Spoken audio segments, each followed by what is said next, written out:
नमस्कार और suction news network और आप सभी का स्वागत है। प्रधानमंत्री नरेंद्र मोदी ने आज देश की चौथी वंदे भारत एक्सप्रेस ट्रेन को हिमाचल प्रदेश के ऊना रेलवे स्टेशन से हरी झंडी दिखाकर रवाना किया। यह ट्रेन हिमाचल प्रदेश के अंब अंदौरा स्टेशन से नई दिल्ली रेलवे स्टेशन के बीच चलेगी। नई वंदे भारत ट्रेन पहले की ट्रेन की तुलना में अधिक उन्नत और हल्की है तथा कम अवधि में तेज गति से चलने में सक्षम है। यह ट्रेन बुधवार को छोड़कर सप्ताह में 6 दिन चलेगी और अंबाला, चंडीगढ़, आनंदपुर साहिब तथा ऊना में रुकेगी। हम आपको बता दें कि यह महज 52 सेकंड में 100 किलोमीटर प्रति घंटे की रफ्तार पकड़ लेती है। इस ट्रेन की शुरुआत से क्षेत्र में पर्यटन को बढ़ावा देने और यात्रा का एक आरामदायक और तेज माध्यम प्रदान करने में मदद मिलेगी।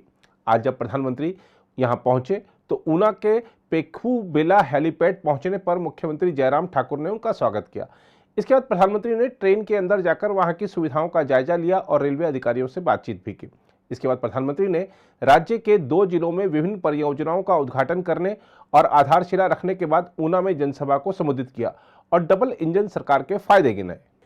भारत की चौथी वंदे भारत ट्रेन को हरी झंडी दिखाने का सौभाग्य मिला है। ये भी सोचिए, देश में चौथी वंदे भारत ट्रेन, इतना बड़ा हिंदुस्तान, इतने बड़े बड़े शहर, लेकिन चौथी ट्रेन अगर मिली तो मेरे हिमाचल को मिल गई।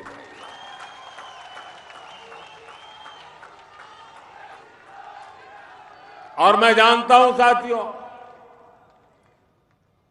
आज अगर कई परिवार आपको मिलेंगे, हिंदुस्तान के हर कोने में मिलेंगी, जिनका मन करेगा एयरपोर्ट जाके हवाई जहाज देखे। बैठने का विचार तो बाद में।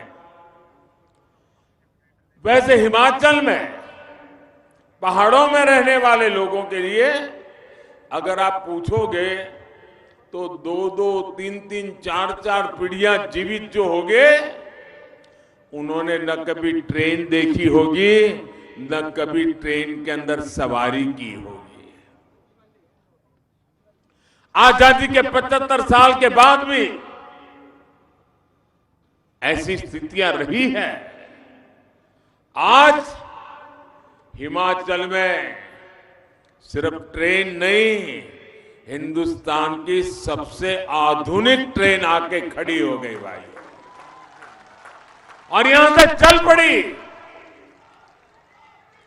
आज ही हिमाचल की अपनी IIIT की संस्था स्थायी बिल्डिंग, इसका भी लोकार्पण हुआ है। प्रोजेक्ट इस बात की झांकी है कि डबल इंजन की सरकार हिमाचल को किस बुलंदी पर देखना चाहती है। ये प्रोजेक्ट विशेष रूप से हिमाचल की नई पीढ़ी, युवा पीढ़ी के सपनों को नए पंख देने वाले हैं।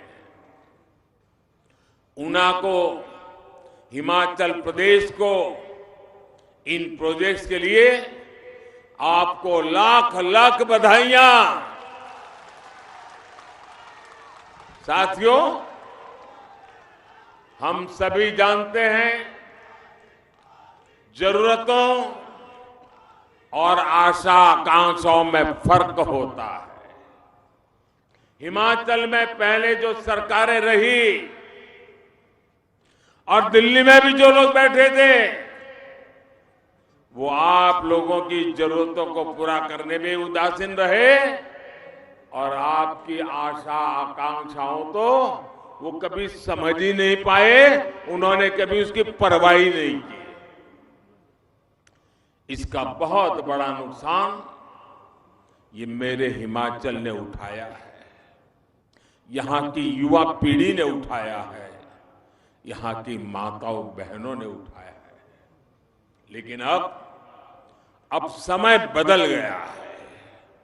हमारी सरकार न सिर्फ लोगों की जरूरतें पूरी कर रही है, लेकिन जनता जनार्दन की आशाएं, अपेक्षाएं, उसे पूरा करने के लिए पूरी शक्ति से काम में जुट गई है। इसके लिए मुझे याद है हिमाचल का हाल क्या था। कहीं विकास का नाम नजर नहीं आता था। जैसा जब मैं यहां रहता था, चारों तरफ विश्वास की खाई, निराशा के पहाड़, आगे जा पाएंगे नहीं जाएंगे, विकास के अपेक्षाओं के बीच में बहुत बड़ी खाई, एक प्रकार से गड्ढे ही गड्ढे।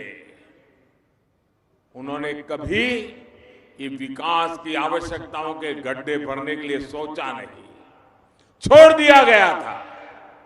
हमने उसको तो भरा, लेकिन अब मजबूती से नई इमारतें हिमाचल में हम बना रहे हैं। साथियों, दुनिया के कितने ही ऐसे देश हैं जिन्होंने 20वीं सदी में ही, पिछली शताब्दी में अपने नागरिकों को, भारत में भी गुजरात जैसे कई राज्य हैं, ग्रामीण सड़कें, पीने का साफ पानी, शौचालय, आधुनिक अस्पताल, ये सुविधाएं मुहैया कराती थी। लेकिन भारत में कुछ सरकारें ऐसी रही जिन्होंने सामान्य मानवी के लिए इन सुविधाओं को पाना भी मुश्किल बना दिया। हमारे पहाड़ी इलाकों ने तो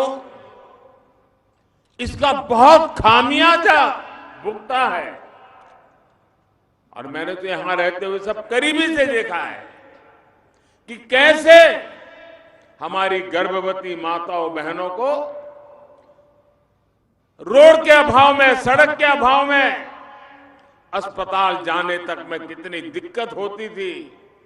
कितने ही हमारे बुजुर्ग अस्पताल पहुंचने के पहले ही दम तोड़ देते थे। भाइयों बहनों, पहाड़ के रहने वाले लोग जानते हैं कि रेल कनेक्टिविटी ना होने का, उसका न होने का, उस वजह से वो एक प्रकार से दुनिया से कट जाते हैं। जिस क्षेत्र में अनेकों झरने हो, नदियां बहती हो,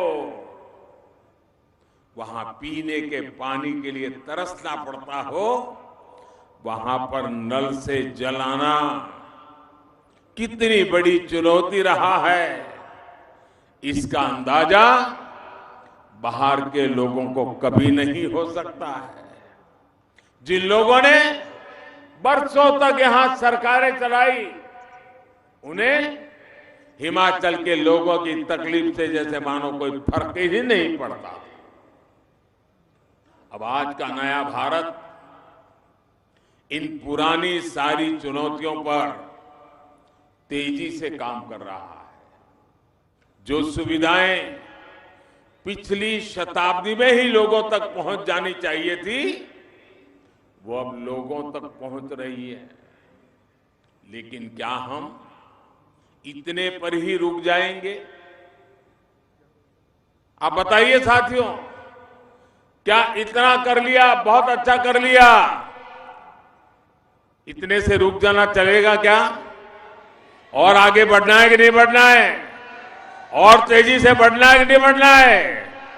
ये काम कौन करेगा भाइयों? ये काम कौन करेगा? ये काम कौन करेगा? हम और आप मिलके करेंगे भाइयों, हम और आप मिलके करेंगे। हम 20वीं सदी की सुविधाओं को भी पहचानेंगे और 21वीं सदी की आधुनिकता से भी मेरे हिमाचल को जोड़ेंगे। उधर इस रैली में मौजूद केंद्रीय सूचना और प्रसारण मंत्री अनुराग ठाकुर ने भी कहा कि बीजेपी के राज में हिमाचल का चहुमुखी विकास हो रहा है। ट्रेन का सपना पहाड़ के लोगों के लिए सपने की तरह ही था, साकार नहीं होता था। 30 वर्ष लग गए, ऊना तक ट्रेन मुश्किल से पहुंच पाई थी। लेकिन आपने जैसे ही मोदी जी को दिल्ली में प्रधानमंत्री देश का बनाया, ऊना से लेकर दौलतपुर चौक तक ट्रेन पहुंचाने का काम मात्र 5 वर्षों में मोदी जी ने करके दिखाया है। इलेक्ट्रिफिकेशन दौलतपुर चौक तक हो गया, 9 नई ट्रेन भी चल गई, लेकिन फिर भी हिमाचल के लोग कहते थे शताब्दी नहीं है, राजधानी नहीं है, ये नहीं है, वो नहीं। लेकिन मोदी जी जब आए तो माननीय प्रधानमंत्री जी ने कहीं और नहीं, वो ट्रेन जो आज वंदे भारत एक्सप्रेस के नाम से जानी जाती है, जो पहली ट्रेन बनारस से दिल्ली के लिए चली थी, वो आज चौथी ट्रेन देश में कहीं से चल रही है तो हिमाचल प्रदेश से। हिमाचल प्रदेश से, जहां 70 साल में किसी ने रेल के लिए नहीं देखा, वहां वंदे भारत एक्सप्रेस किसी और ने नहीं, नरेंद्र मोदी जी ने हमें देश से जोड़ने का काम किया है। इसलिए आप सब अपने स्थान पर खड़े होकर जोरदार तालियों के साथ देश के प्रधानमंत्री नरेंद्र मोदी जी का स्वागत करें। स्वागत है जी, स्वागत है, स्वागत है जी, स्वागत है। धन्यवाद है जी, धन्यवाद है। मित्रों, वंदे भारत, वंदे मातरम, वंदे भारत, वंदे मातरम। वंदे भारत एक ट्रेन नहीं बल्कि एक विश्वास का नाम है। विश्वास घटती दूरियों का, विश्वास जुड़ते रिश्तों का, विश्वास बढ़ती संभावनाओं का, विश्वास आगे बढ़ने अवसरों का, विश्वास भारतीय रेल के नाम का, पहचान का, विश्वास नए भारत का, बदलते भारत का, विश्वास मोदी जी की वचनबद्धता का, जो हमने सोचा भी नहीं उससे ज्यादा बढ़कर दिया और हिमाचल का सपना साकार किया है। आपका बहुत बहुत आभार है माननीय प्रधानमंत्री जी। अगर आप भी लेना चाहते हैं देश दुनिया की तमाम जानकारी तो आज ही सब्सक्राइब करें हमारे चैनल को। साथ ही नीचे दिए बेल आइकन को जरूर दबाएं ताकि हर अपडेट आप तक पहुंच सके।